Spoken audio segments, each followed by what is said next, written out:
Welcome. Before we start, I'd like to acknowledge the traditional lands we're broadcasting from. The Wurundjeri people of the Kulin Nation, and pay our respects to their elders, past, present, and emerging. And because this is a virtual event, we are meeting on different Aboriginal and Torres Strait Islander lands right across Australia. So I'd like to also acknowledge the traditional owners of the lands you are on, wherever you are dialing in, and pay respect to their elders, past, present, and emerging. Welcome to today's webcast titled The Case for Change, S4HANA, and BTP. My name is Jeremy. I'm going to be your host for today's session.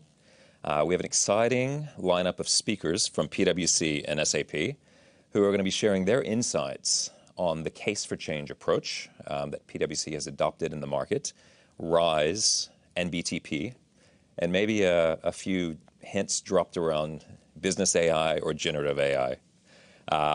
Today on the panel, we've got myself, Jeremy Pitchford. I'm a partner in the SAP practice at PwC. We've got Victor Ho, who is a director in the RISE Center of Excellence for S4HANA for SAP ANZ. And we've got Nicole Cecelle, who is the SAP BTP lead for ANZ. And last but not least, we've got Vibhu Bola, who is PwC's APJ BTP lead. So without further ado, let's dive in. So before we fully get immersed into the content today, I thought I'd give you a quick insight into the structure and the topics that we're going to talk about. So we're going to kick off by talking about the PwC partnership and sharing some market insights.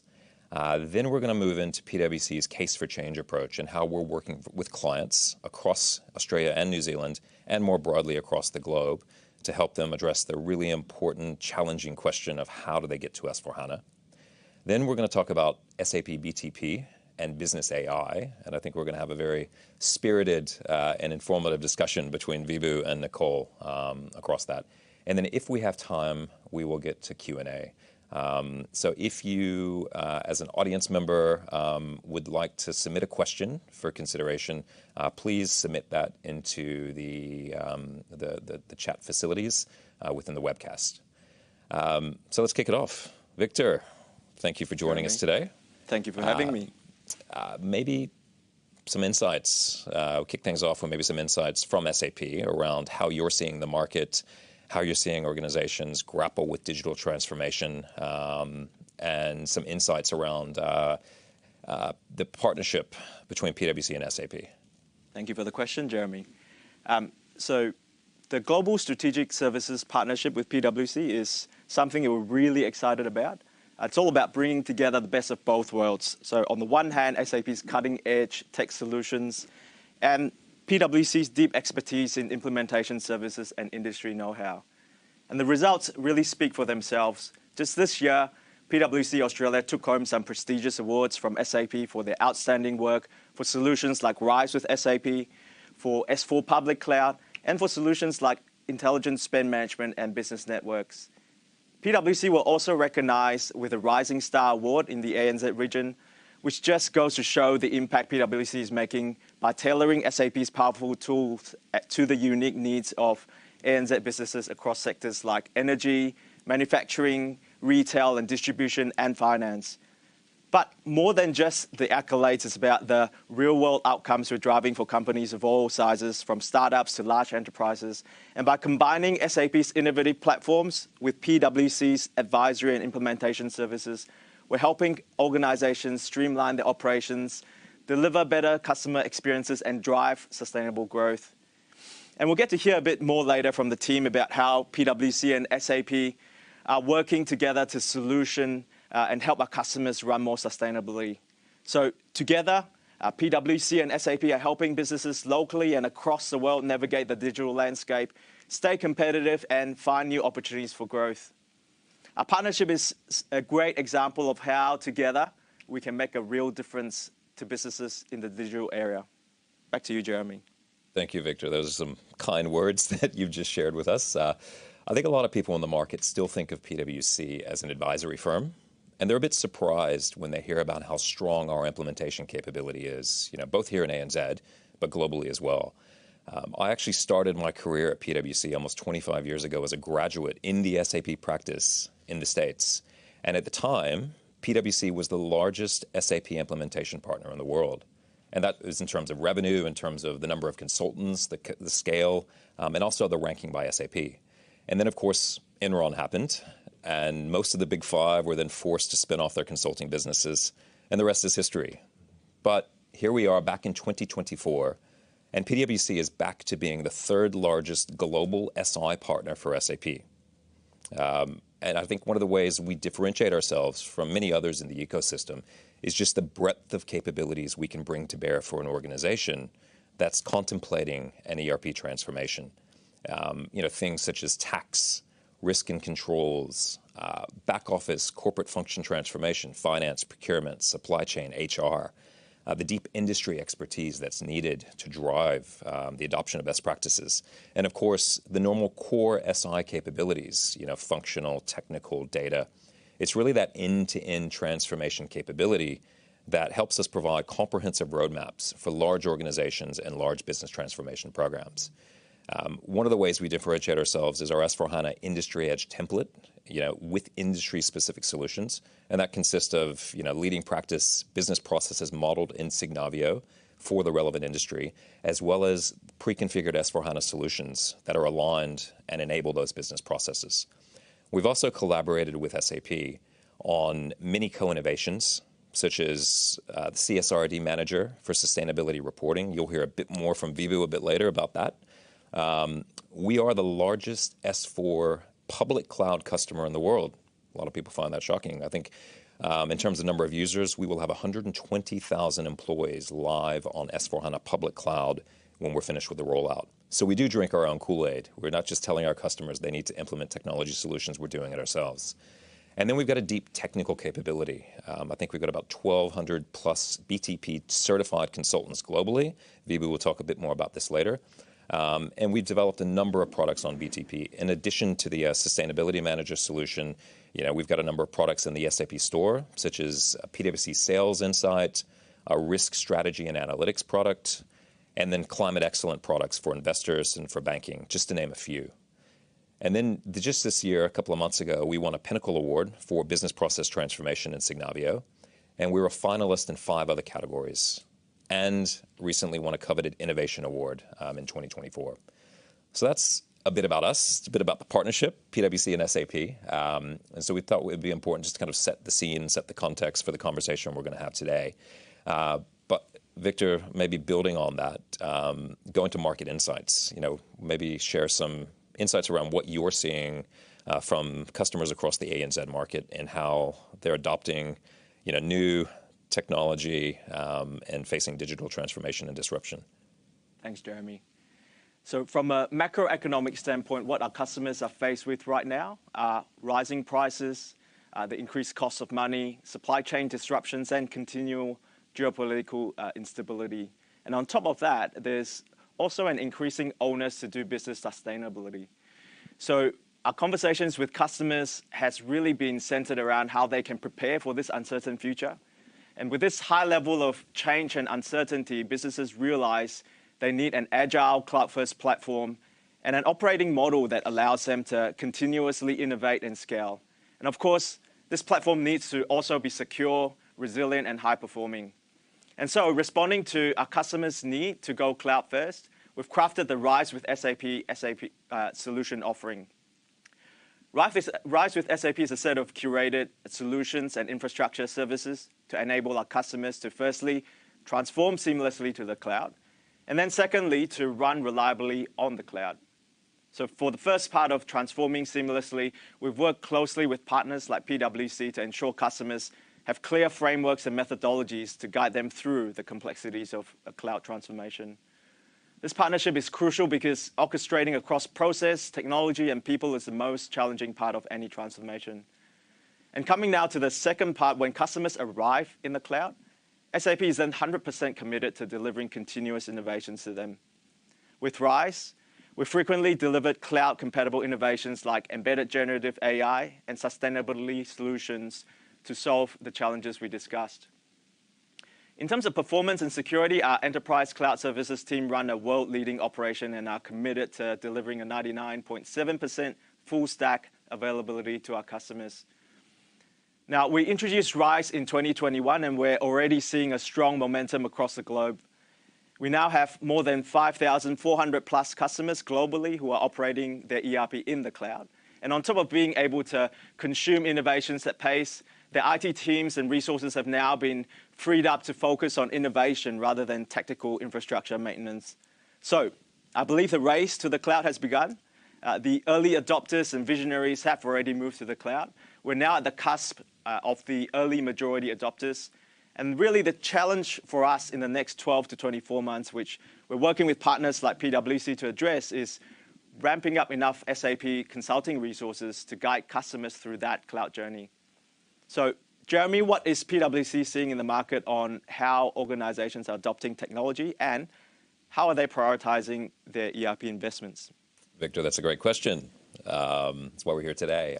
I think the reality is Australian and New Zealand companies have really struggled getting investment approved to modernize their digital core and their ERP landscapes. I think Australia and New Zealand companies are often laggards compared to the rest of the world, especially the US and the UK market, in adopting new technologies. And that's kind of played out from what we've seen here. I think the stat that we have recently is only 16% of the current ECC install base across ANZ have successfully migrated to S4HANA. So that means that there's roughly between 400 and 500 companies across ANZ that are still on ECC and have struggled to get the appropriate funding committed to mobilize a program to get to S4HANA. And S4HANA has been available for over 9 years, so that should tell you something, the pace of adoption. But that just goes to show that the case for change is a hard one. Early adopters, there was generally a strong catalyst to move. They had burning technology platforms, critical M&A activity that was driving change, different market influences, business model disruption. There were clear drivers that were moving those organizations towards wholesale business transformation, and they used S4HANA, the move to S4HANA, as the vehicle to drive that. But now I think we're seeing an inflection point in the market. 2027 is approaching, and it's looking unlikely that SAP is going to extend the support of ECC.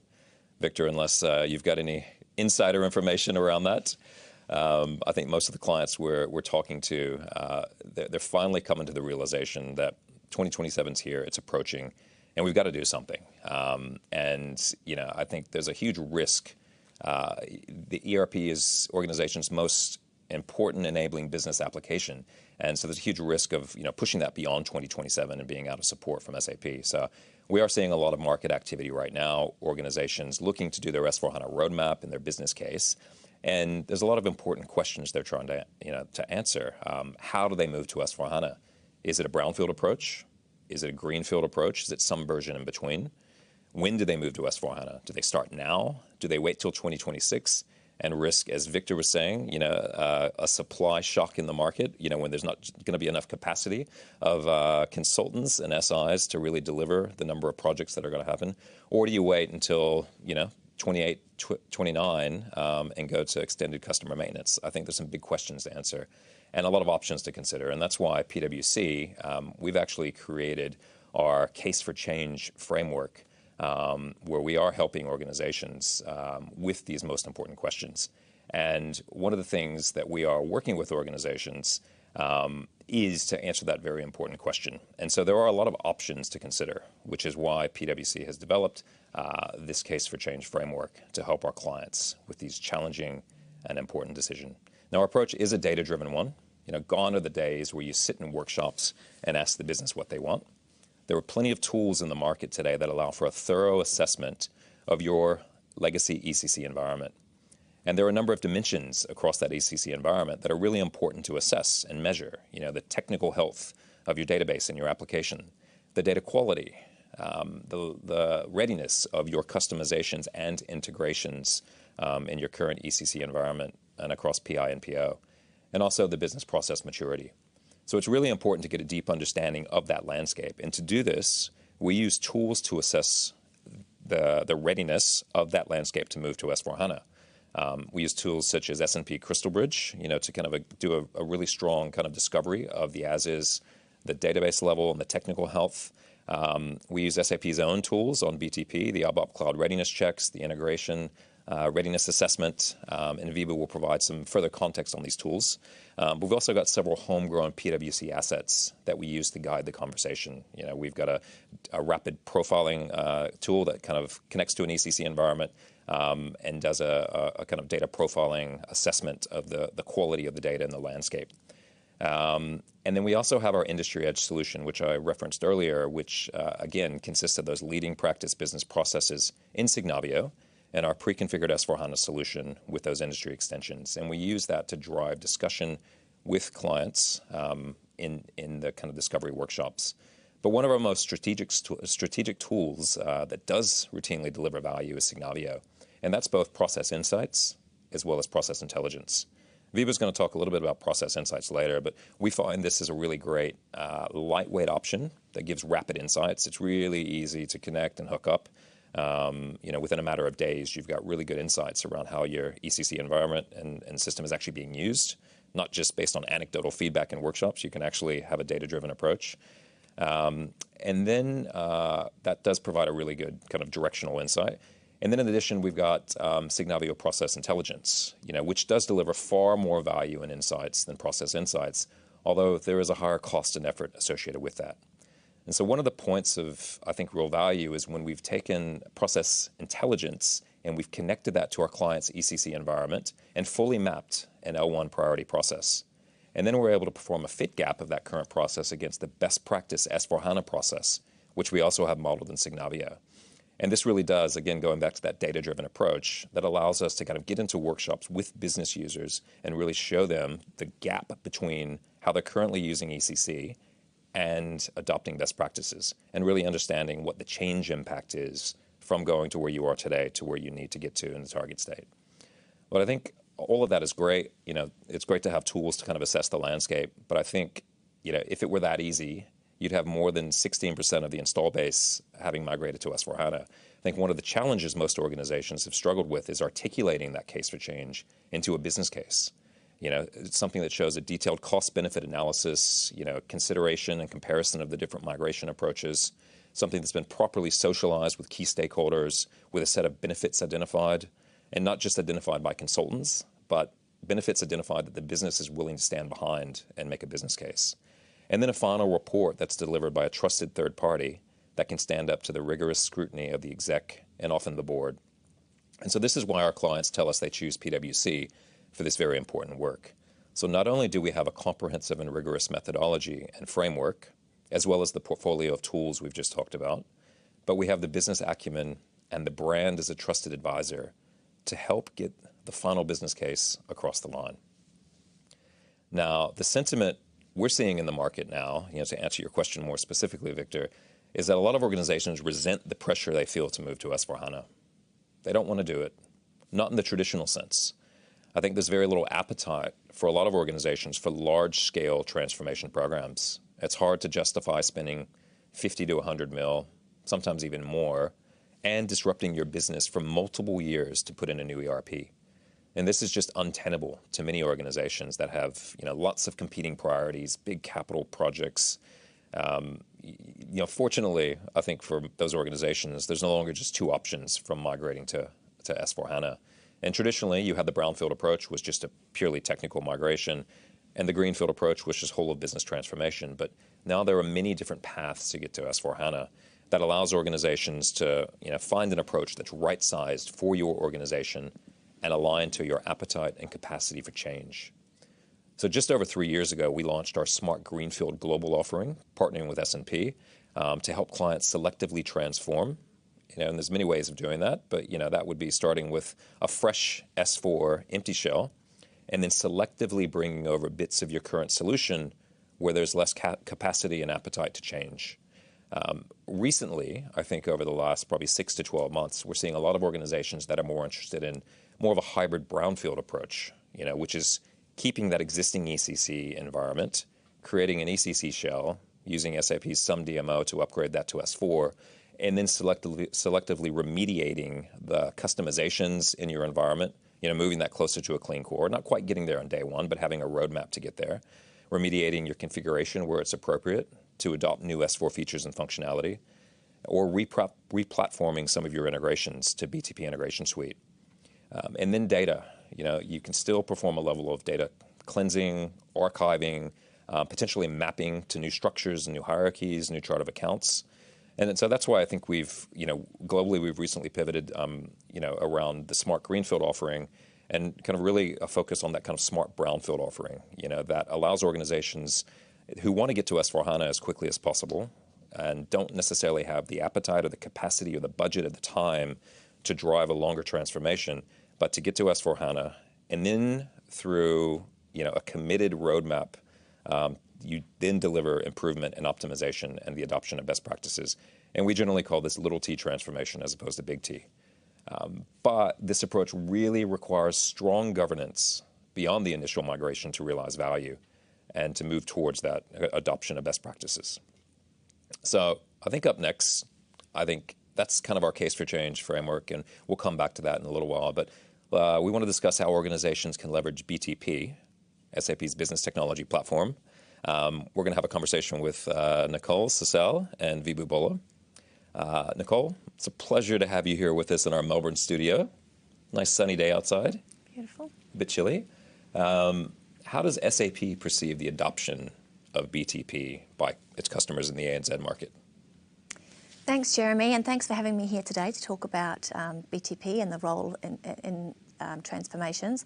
I'm Nicole Cecil, and I look after BTP for SAP Australia and New Zealand, and I'm absolutely passionate about what BTP can do for our customers. As most of you hopefully know by now, BTP, or as Jeremy said, the Business Technology Platform, is an absolutely pivotal part of our strategy. So not only for SAP and our customers, but also our partners. So you heard a little bit from Jeremy about drinking the Kool-Aid. SAP also, everything new that we're developing, a lot of that is on BTP. You heard about examples of PwC building things on BTP. So the ecosystem, our customers, SAP, we're all building on BTP. And it's so important, so much so that SAP's vision is to be the #1 enterprise application provider and leader in business AI powered by our leading business platform. So that tells you how important it is. And BTP is one of the fastest growing areas in SAP's portfolio and future.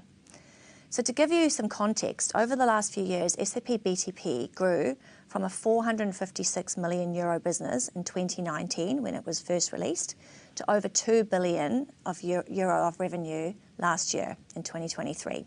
So that's pretty phenomenal growth. And more than that, we've set a pretty bold ambition to hit 10 billion euro of cloud revenue in 2028 for BTP. So I think that kind of answers your question, Jeremy, when I talk about how much adoption and the huge uptake that we see with BTP. And I mean, I guess right now we're really on a massive trajectory and pivotal point. This has shifted so much in the 4 years since the platform was first available. So if I think back 2-3 years ago, when we talked to customers, we had lots of customers saying we're BTP customers or we're using BTP. And really what they were referring to was actually just using a little bit of CPI, our Cloud Platform Integration, or a little bit of Integration Suite. So what we call really the bread and butter, everybody needs integration. But now, more and more when we're talking to customers about using BTP, it's much more about being a strategic platform. And I think in a lot of cases even, Jeremy, you talked about the case for change. We're seeing it as a driver sometimes for that case for change and that transformation. And really where we see the power of BTP is the sum of the parts. So if you bear in mind that SAP is one of the few technology companies that worldwide that deeply understands business processes, the needs of the business users, and this is all reflected in the business-friendly and outcome-oriented platform portfolio and experience, which we've developed with BTP. And the idea of all of it is to accelerate time to value for our customers and partners. So when I say the sum of the parts, while there might be better workflow tools out there or better process automation tools, if you look at them in isolation, the real value and the gold with BTP is using the many services that it provides under a single open platform and open architecture. And the BTP portfolio, why I'm so excited about it and passionate about it, is it really includes all the fundamental tools for our customers to be successful. So all the challenges you talked about, Jeremy, how do customers get there? How do they build that case for change? How do they innovate? What's the real business value? If we look at the key value drivers of BTP, you can see why the adoption, it's really not, it's a when, not if, for adoption of BTP by all of our SAP customers. So firstly, keeping the core clean. You've all heard this mantra from SAP and in the market. No one wants to take their complex problems to the cloud. All the extensibility tools that you need are provided within BTP, so you no longer have to go and modify or customize the code. And this is really key and important. Secondly, accelerating the move to the cloud. So whether you're already there, whether you're on the way, whether you're planning a move to the cloud, all of these tools and technology are going to help you get there, whether you're doing the preparation or in the project. So integrating your SAP and non-SAP solutions. There's over 2,000 pre-built integration packs and 160 out-of-the-box connectors for SAP and third-party tools. Having access to the market-leading testing tools, the market-leading data quality and migration tools, archiving tools, all of which are more important when you move to the cloud. They're all available under the BTP portfolio. Thirdly, optimising and automating business processes. So it's one thing to just do a transformation or move to S4HANA or move to RISE. What benefits are you really giving your users and your business? So how they're being more productive. So being able to build, enhance, automate applications and processes across all of those business critical applications. Again, this is key. And that includes all the AI capabilities that SAP continues to embed in all of our applications. We'll talk a bit more about that later. And last but not least, driving decisions based on data. So every day we're hearing this is more and more important for our customers. It's a really fast-changing, rapid world. Gone are the days where you could wait weeks for a report or a dashboard to be built. So being able to get real-time, complete views of all your data, no matter where it resides, without moving it and trusting it, and bringing the technology to the data rather than the data to the technology, like we've all been doing for so many years. So like I said, all very fundamental and critical components for our customers to be successful. So whether they're embarking on a major transformation or just to run their everyday business. And that's why BTP's been such a game changer. So I guess that answers your question, Jeremy. Adoption, it's huge already. We see it only skyrocketing. The sky's the limit, and like I said, a massive growth area for SAP. So Vibhu, we've seen a lot of success in using BTP as a linchpin, obviously in the S4HANA case for change, the work that we've done for our clients. Can you shed some light on why it's so important for PwC and your customers and how that's resonating with your clients? Absolutely. Thank you, Nicole. So I think you have given a great summary of BTP and why it is absolutely crucial and critical in that sum of the parts conversation. And I think that's a very important point. And I also agree with you that it's important to look at BTP not just as a standalone capability or a standalone platform, but as a almost like a strategic foundational layer that sits on top of the ERP and the extended ERP landscape and brings all the different capabilities together. Now, when we talk about BTP in context of building a case for change for S4HANA, what I would like to do is I would like to provide two different viewpoints. The first one is how do we as PwC use BTP to accelerate delivery of building the case for change? What are the sort of assessments that we do? What are the tools within BTP that we normally use, which are absolutely strategic for us? And secondly, how do we help our customers in that BTP conversation to think strategically about BTP positioning and adoption for the future state architecture, right? So first, let's talk about how we as PwC use BTP to accelerate the discovery and identification of what we call the value differentials within the landscape and various inefficiencies within the business processes, and also the innovation opportunities in the ERP landscape. So to basically do that assessment, what we use is we use a combination of PwC proprietary tools. We use third-party tools like SNP or Cinity. We also use the BTP standard tools, which are available to accelerate the assessments and build a fact base that then feeds into the business case and the cost model and the benefit model. So if you just focus on the BTP tools for a minute, as Jeremy mentioned, one of the absolutely strategic tool which is available from a BTP perspective is the Signavio Process Insights. We use that to do a scan of customers' ECC system to get a fact-based and data-driven insights into which business areas and which business processes are lagging against the industry benchmarks. And those business processes and business areas, they become candidates for innovation opportunities. This gives us a very good view around where customers can adopt capabilities like automation or AI ML use cases, or maybe introduce new Fiori applications within their ERP, or possibly use some of the other SAP capabilities as well. Secondly, we also use SAP BTP ABAP environment to perform custom code analysis. In our experience, in our conversation, for a lot of customers, a significant portion of unease or that nervousness for moving to S4HANA, it comes from not understanding the extent of ABAP custom code that they have, and that lives within their ECC system. So to help ease some of that nervousness, we do in-depth code assessment to help them understand where the complexity drivers are, what is the extent of customization, and which customization, more importantly, are candidates for decoupling from the core and possibly re-platform that within BTP. One more critical component of assessment that we do is that we zoom into the integration piece within the ERP system, and we use a combination of SNP interface scan tool as well as the BTP integration suite migration assessment tool to build a data-driven business case for simplifying the customer's SAP integration and help them understand what the journey towards migration towards BTP integration suite is going to look like, so that the integration doesn't remain just as a technology enabler, but it shifts slightly towards being a strategic enabler for a more modern and composable enterprise architecture. Right? So that was about how we as PwC use BTP to accelerate the assessments for case for change. But then there's another viewpoint towards it, which is about when we talk about case for change, the S4HANA case for change discussion cannot happen without also introducing BTP and the strategic foresight towards what are the capabilities which are required for the customer's particular context. Right? So we show the art of possible with BTP, although in a realistic and pragmatic manner, which is specific for their landscape and their context and their industry, which helps them articulate the potential and the benefits and the practical positioning of adopting some of the BTP's technology capabilities as part of their S4HANA journey. Some of the questions that we help them understand is, where does BTP fit? What does the BTP journey looks like? What sort of op model is required? So on and so forth. And the driving factor in having those conversations, if you just take a step back a little, and I think we can all agree that from a macro trend line perspective, there's a profound shift in expectations from traditional ERP technologies.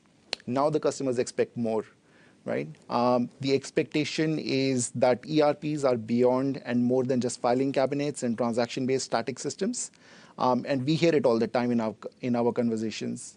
Right? So if you look at all the, at least the important technology macro trends, such as AI or Gen AI or data fabric or API-based or event-based integrations or enterprise automation or capabilities like low-code, no-code development or intelligent Gen AI-based tooling, all of these different technology trends, as they converge towards a common trajectory, some of them are becoming not just great to have novelties, but they are becoming strategic and long-term, which are important for long-term sustainability and even survival for some of the industries.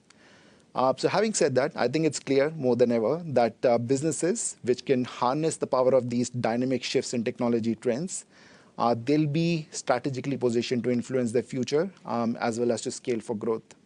But of course, these kind of discussions are not always straightforward. They're not always easy discussions to have. And there's a bit of more consideration that goes into those discussions. For example, from multiple angles, like is the customer ready from an op model perspective? Do they have the right governance or controls in place? What sort of change management will be required? What are their tactical and strategic objectives as well as priorities? So on and so forth. And to kind of address those difficult conversations, and as part of the S4HANA case for change framework that we have at PwC, we help the customers bring structure and practical considerations to those BTP as well as innovation topics, tactical as well as strategic. And the objective is to eliminate the noise, and there's a lot of noise around those discussions. And what we try to do is we try to bring the tangible approach in adopting some of those future-leaning BTP capabilities, as well as the capabilities which are easily available, like integration or build capabilities, as Nicole mentioned, for their very specific context. And one of the key things that we keep in consideration is that all the capabilities that we position for a particular customer, they're actually solving business problems. What we don't want to happen is that some of the capabilities that we introduce, they end up being shelfwares or as you probably would have heard, the classical hammer looking for a nail category capabilities. Okay, thank you. It's very exciting hearing about everything that PwC are doing and how much you're helping our customers with the BTP journey and as an integral part of their move to S4HANA and RISE. So Vibhu, even more exciting, PwC recently received a Global Innovation Award for your outstanding ESG solutions built on BTP. Can you elaborate further on this achievement and tell everyone about, share some additional insights on that? Absolutely. Thank you. But maybe if you just take a step back, what I would like to start off with is that globally, PwC is one of the top 3 BTP partners. We have delivered around 500 customer projects across 45 different countries on BTP-specific and BTP-centric use cases. We have more than 1,200 certified consultants, and one of the ways our BTP expertise and maturity reflects out there in the market is with the assets and package solutions that we roll out for the customers, as well as some of the assets that we have listed out in the SAP store. So as you have rightly mentioned, we recently won a Global Innovation Award for one of the such solutions. It's called ESG Reporting Manager for CSRD. It was built by our colleagues in PwC Germany, and it's being rolled out across multiple countries, including Australia. But just to give you a little bit of background about the problem statement that we are trying to solve with this particular tool. For those who are familiar with ESG, they probably already know, but just to give you a little bit more context, there's something called Corporate Sustainability Reporting Directive, which is a significant shift in how the sustainability reporting is done. There is now a mandate for companies to disclose their ESG performance as part of their annual reports. So for a lot of customers, that's a big challenge because the timelines are very short. There's a deadline for this to be in place by 2025. And it also includes a lot of complex data collection. It includes a lot of complex interpretation of that data. And we are talking about more than 1,000 data points. To address this particular problem statement, we have developed the ESG Reporting Manager, which is basically a way to kind of seamlessly integrate all the data points and do the calculations and provide the reporting which is required by the CSRD compliance. And if I can touch a little bit about the technical architecture of this particular solution as well. So this is built as an extension of SAP Sustainability Control Tower. We have built the content packages which extend the standard data models, and the data management and the calculation layer sits within the SAP DataSphere, which is in BTP. We have also used SAP Build, which is a very handy tool to develop some of the standardized forms and form templates, so that customers with their own context, with their own industry, with their own requirements, they can modify those forms and form templates based upon that. Throughout the solution, we have also integrated SAP Analytics Cloud for data analysis as well as dashboarding. And we also have a lot of custom Fiori applications if any of the customers are interested in granular, more deep dive into their data. So we have an exciting roadmap as well. This is not it. We have an exciting roadmap for this particular solution. We have Gen AI capabilities in the roadmap for peer group analysis, for strategy recommendations for ESG. We also have Gen AI capabilities for automatic report generation as well as auto-commenting features. So yeah, stay tuned. But Nicole, while we're on the topic of Gen AI, maybe a question back to you. Could you provide a perspective on SAP's business AI and insights on how SAP is seeing the adoption of Gen AI for productive customer use cases? Sure, Vibhu. Firstly, just such an exciting and topical use case. I think something that every customer is going to be interested in, but also just, I think, a perfect example of the sum of the parts of the BTP platform that you've leveraged to build that, application. So AI, thank you for asking. We're very excited about AI at SAP. AI in any form, but particularly Gen AI, is a massive focus area for SAP. And I think probably like all of you and in your organisations, I don't think we go through a single meeting at SAP now where we don't talk about AI. So much so that SAP are investing €1 billion in AI this year, and I'm sure that'll continue to grow. And we have so many exciting announcements. It's going really fast. We have a really aggressive roadmap, new use cases and capability being released every week, almost every day it feels like at the moment. And I think we're at a real tipping point where AI is still the topic of conversation in every meeting and at every customer. But in 2 or 3 years' time, AI will be so embedded that we won't even be discussing it anymore. So it's going to be all very rapid. And we know that every vendor can talk to customers about AI, and they are, and they should. But where SAP is focusing our attention and where we bring the real value and we differentiate is that we can provide business AI. So with SAP Business AI, we build a system of intelligence, and we've got 3 core principles that we use for that. So the first is relevant, and that's important for Business AI because it's the most relevant AI delivered in the context of your business processes. So SAP's had years of experience working with those business processes, and we understand them really well. The second is reliable, so uniquely reliable AI trained on the industry's broadest business data sets. So as I said, 50 years of working with industries and all that industry expertise, working with domain experts. And then we actually have 30,000 customers now who have given us access to their data unanimously to use to continue to build those reliable AI sets. And thirdly, responsible. So SAP's AI is all built on leading ethics, data privacy standards, so you know that what you're doing is okay and it's governed and it's the right thing to do. So firstly, what a lot of our customers don't realise is that AI is already a central integrated capability of our enterprise applications and business technology. So it's used already by tens of thousands of our cloud customers every day. Some of them just don't even realise it. And this is, I guess, why cloud is so beneficial. And one of the cases for change, Jeremy, if you need the help with your customers, is really the capability that the customer can be using today.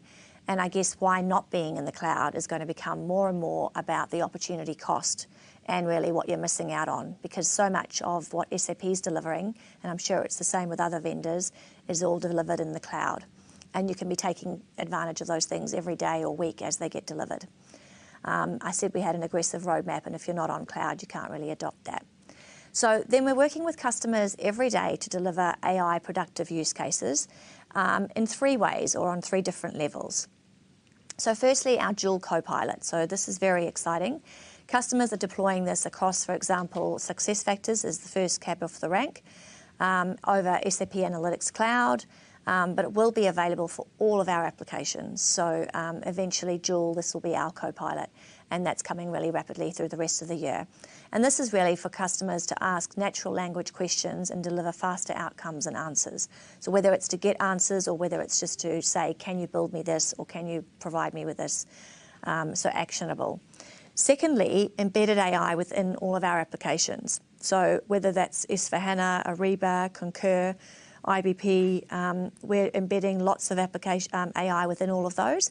And every product manager globally has their own AI roadmap and plans for all of those applications.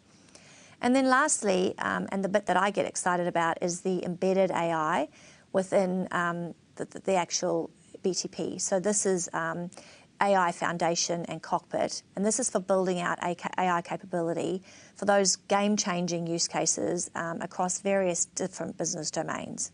So customers can easily scale and extend the capabilities of their business applications with AI solutions on the AI Foundation in BTP. So things like accelerating time to value with pre-trained AI models, running customizable AI models cost efficiently, managing the AI model lifecycle in one central place, so you'll have the AI cockpit.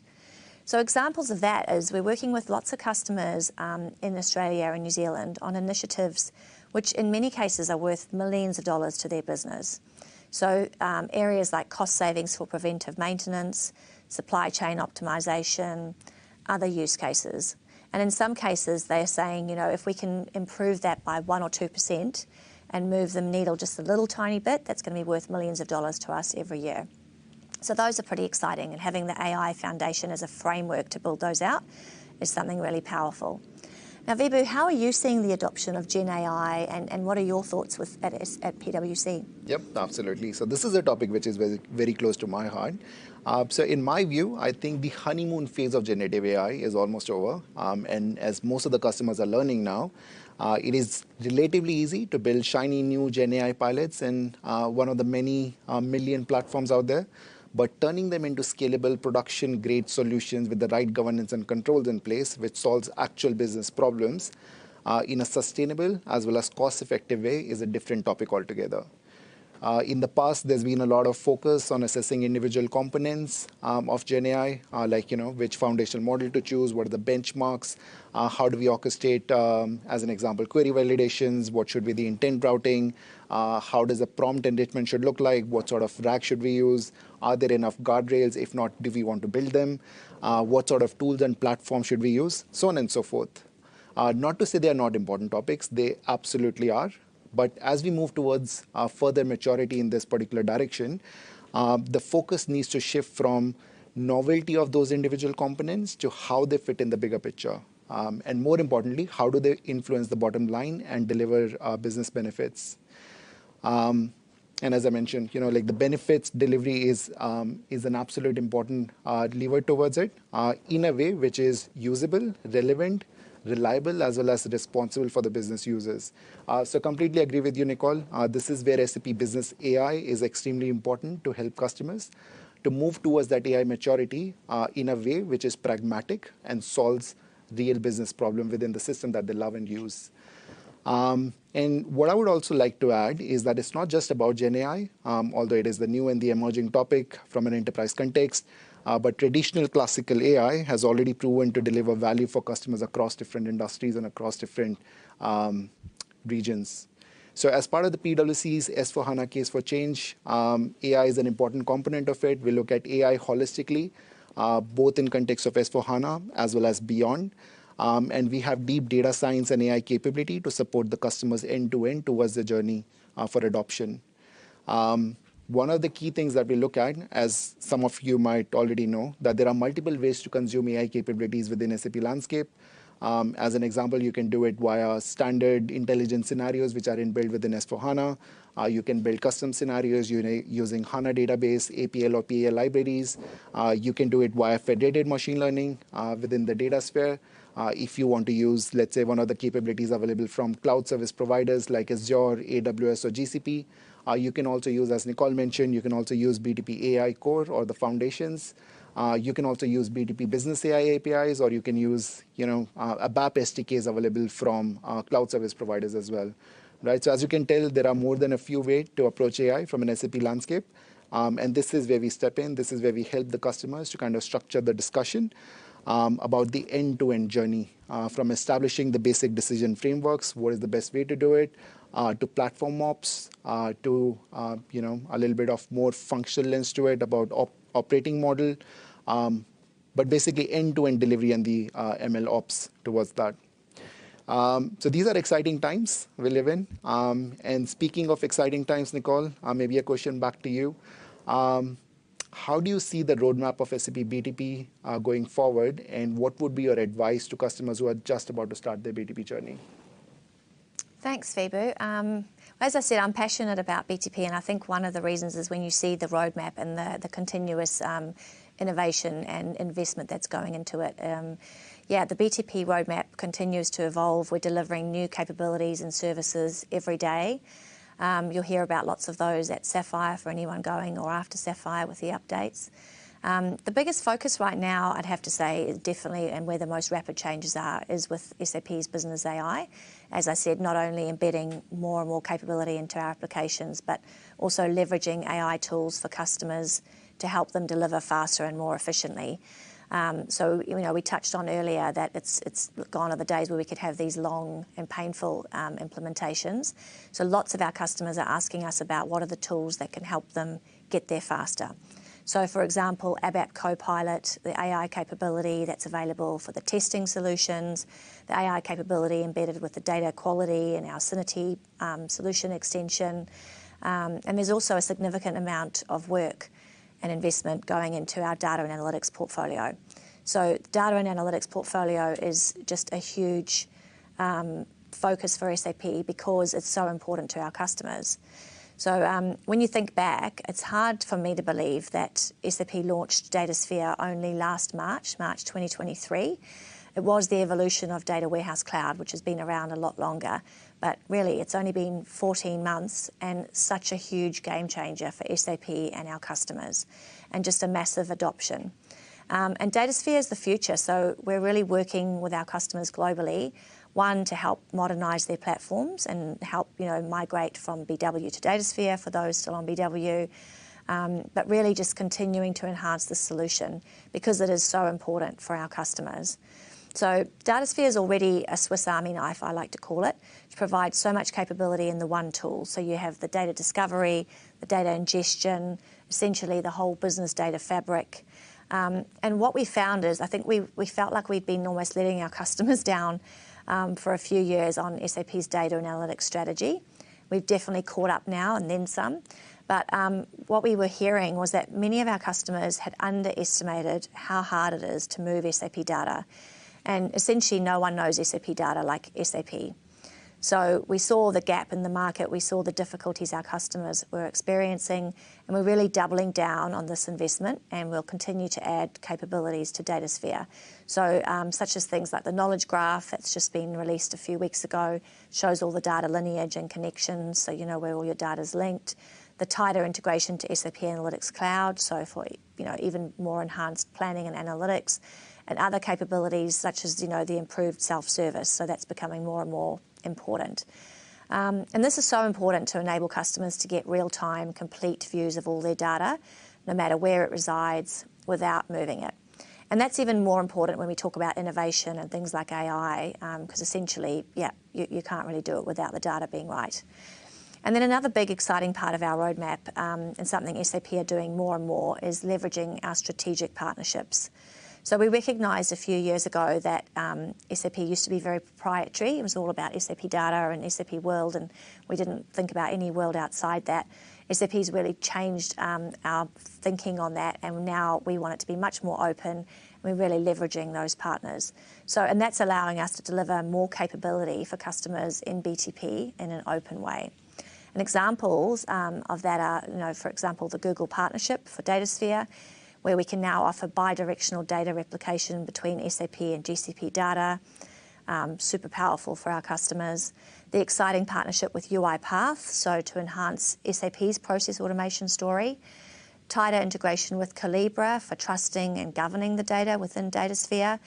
And these are just some of the examples. NVIDIA is another exciting new partnership we just announced a few weeks ago for enhancing our AI capability, allowing us to leverage their large learning models, and SAP not having to go and build those from scratch.